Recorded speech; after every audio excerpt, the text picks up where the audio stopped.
Sir ಒಂದು ಹೇಳಲಿಕ್ಕೆ ಇಷ್ಟಪಡ್ತೇನೆ, ನಮ್ಮ ಲೈಫಲ್ಲಿ ಏನೇ ಇರಲಿ ಇಲ್ಲದೇ ಇರಲಿ ಎವ್ರಿ ಟೈಮ್ ನಾವು ಪಾಸಿಟಿವ್ ಆಗಿರಬೇಕು. ಆ ಮಾತು ಪಾಸಿಟಿವಲ್ಲೇ ಇರಬೇಕು. ನನ್ನೊಂದು ಅನಿಸಿಕೆ, ಆ ದೇವರು ನಮ್ಮನ್ನು ನೋಡ್ತಾ ಇದ್ದಾರೆ, ನಾವೆಲ್ಲರೂ ದೇವರನ್ನು ನಂಬ್ತೀವಿ.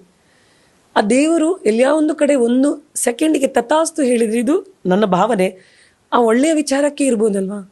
ನಾನು ಯಾವತ್ತೂ ಆ ನೆಗೆಟಿವಿಟಿ ಮಾತಾಡೋದಂತಲೇ ಇಲ್ಲ.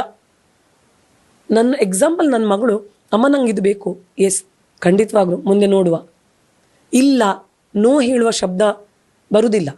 ಮೇ ಬಿ ನನಗೆ ಎಟ್ ಪ್ರೆಸೆಂಟ್ ಮಾಡ್ಲಿಕ್ಕೆ ಆಗುದಿಲ್ಲ, ಆದರೆ ಒಂದು ಸ್ವಲ್ಪ ಗ್ಯಾಪ್ ನಂತರ ಅದು ಖಂಡಿತ ಆಗ್ತದೆ, ಆಗಿದೆ ಕೂಡ. ಅದಕ್ಕೆ ನಾನು ಎಲ್ರಿಗೂ ಹೇಳ್ತಾ ಇರ್ತೇನೆ, ಸೊ ಬೀಯಿಂಗ್ ಆಪ್ಟಿಮಿಸ್ಟಿಕ್ ಮತ್ತೆ ಪಾಸಿಟಿವ್ ಆಗಿ ಥಿಂಕ್ ಮಾಡೋಂಥ ಈ ಮಾತನ್ನು ತುಂಬಾ ಕಡೆಯಲ್ಲಿ ನಾನಂತೂ ಕೇಳಿದ್ದೇನೆ, ಪಾಸಿಟಿವ್ ಆಗಿ ಥಿಂಕ್ ಮಾಡೋಣ.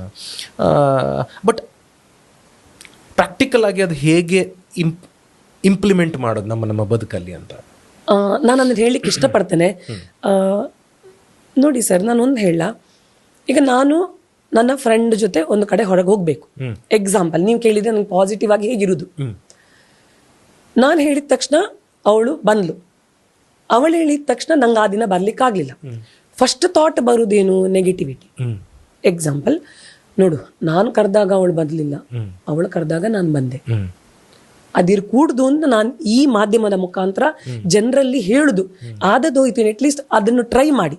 ಯಾಕಂತ ಹೇಳಿದ್ರೆ ಯಾವುದಾ ಒಂದು ವಿಚಾರ ನೋ ಹೇಳಲಿಕ್ಕೆ ಅವಳ ಹಿಂದೆ ಇರ್ಬೋದು, ಅದು ಅವಳಿಗೆ ಎಟ್ ಮೂಮೆಂಟ್ ನಿಮ್ಗೆ ಹೇಳದೆ ಇರ್ಲಿಕ್ಕೆ ಆಗ್ಲಿಕ್ಕಿಲ್ಲ. ಅವಳು ಬರುದಿಲ್ಲ ಹೇಳಿದಕ್ಕೆ ಏನಿರ್ಬೋದು ಕಾರಣ? ಮೇ ಬಿ ಅವಳಿಗೆ ಹುಷಾರಿಲ್ವಾ, ಮನೇಲೇನಾ ನೋಡ್ಲಿಕ್ಕೆ ಇರ್ಬೋದು, ಮಕ್ಕಳು ಬರ್ಬೋದು, ಆ ಟೈಮಲ್ಲಿ ಏನಾದರೂ ಒಂದು ಇರ್ಬೋದಲ್ವಾ. ಯಾಕೆ ನಾವು ಕೆಟ್ಟದ ಆಲೋಚನೆ ಮಾಡಬೇಕು? ಈ ಆಲೋಚನೆಯನ್ನು ನಾವೆಲ್ಲರೂ ತಂದ್ಕೊಳ್ಬೇಕು ಆಗ್ತದೆ. ಸೊ ಇಟ್ ಇಸ್ ಅಂದ್ರೆ ಪ್ರಾಕ್ಟೀಸ್ ಇಂದ ಇದು ಸಾಧ್ಯ ಅಂತ ಹೇಳೋದು ನೀವು ಅಲ್ವಾ? ಖಂಡಿತವಾಗ್ಲೂ ಸರ್, ಖಂಡಿತವಾಗ್ಲೂ ಆಗ್ತದೆ.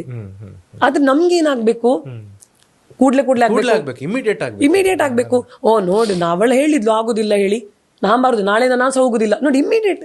ಆ ನೆಗೆಟಿವ್ ಮೈಂಡ್ ಇಂದಲೇ ನಮ್ಮ ಆರೋಗ್ಯ ಕೆಡುದು. ನಮ್ಮ ಆರೋಗ್ಯ ಬೇರೆಯವರಿಂದ ಕೆಡುದಲ್ಲ. ಸ್ಟ್ರೆಸ್ ಹೇಳ್ತೇವೆ ನಾವು, ಸ್ಟ್ರೆಸ್ ಯಾರು ಕೊಡುದಲ್ಲ, ನಾವೇ ನಮ್ಗೆ ತಕೊಳ್ಳೋದು ನಮ್ಮ ಬೆಳೆದೆಲ್ಲ ಆಲೋಚನೆಗಳಿಂದ.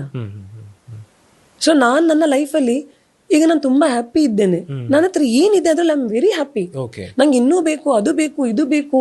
ಎಷ್ಟೋ ಜನರ ಹತ್ರ ಅದೂ ಇಲ್ಲ, ದೇವರು ನಂಗೆ ಇಷ್ಟು ಕೊಟ್ಟಿದ್ದಾರೆ. 2 ವರ್ಷದ ಹಿಂದೆ ನಿಮ್ಮ ಜೊತೆ ಮಾತಾಡ್ತಿರ್ಬೇಕಾದ್ರೆ ನೀವು ಒಂದು ಮಾತು, ಸಾಕಷ್ಟು ಮಾತುಗಳನ್ನ ಹೇಳಿದ್, ಬಟ್ ಒಂದು ತುಂಬಾ ಹಾರ್ಡ್ ಹಿಟ್ಟಿಂಗ್ ಪಾಯಿಂಟ್, ಅದು ನಾನು ಭಾಳ ಕೆಳಗಡೆಯಲ್ಲಿ ಹೇಳೋವಂಥ ಪ್ರಯತ್ನ ಮಾಡಿದ್ದೀನಿ. ನೀವೇ ಹೇಳಿದ್ದದು, ನಮ್ಮ ಹತ್ರ ಏನಿದೆ ಅದ್ರ ಬಗ್ಗೆ ಚಿಂತೆ ಮಾಡಬೇಕು. ಅಂದರೆ ಚಿಂತಿಸ್ಬೇಕು, ಚಿಂತೆ ಮಾಡೋದಲ್ಲ, ಚಿಂತಿಸ್ಬೇಕು, ಅದ್ರ ಬಗ್ಗೆ ಆಲೋಚನೆ ಮಾಡಬೇಕು. ಬ್ಯೂಟಿಫುಲ್ ಆದ ಪೆನ್ ಇದೆ ನನ್ನ ಹತ್ರ, ಇದಕ್ಕೆ 15 ರೂಪಾಯಿ ಇರೋದು. ಅವನ ಹತ್ರ ಪಾರ್ಕರ್ ಇದೆ ಅಂತ ನಾನು ತಲೆ ಕೆಡಿಸ್ಕೊಳ್ಳೋದಕ್ಕಿಂತ 15 ರೂಪಾಯಿ ಪೆನ್ನಲ್ಲಿ ನಾನು ಚೆನ್ನಾಗಿ ಬರೀಬಹುದು. ಖಂಡಿತವಾಗ್ಲೂ ಇದೇ ನನ್ನ ಪಾಲಿಸಿ ಲೈಫ್. ಇದು ನನ್ನ ಹತ್ರ ಏನಿದೆ ನಾನು ಅದನ್ನೇ ಪ್ರೀತಿ ಮಾಡ್ಕೊಂಡಿದ್ದೇನೆ.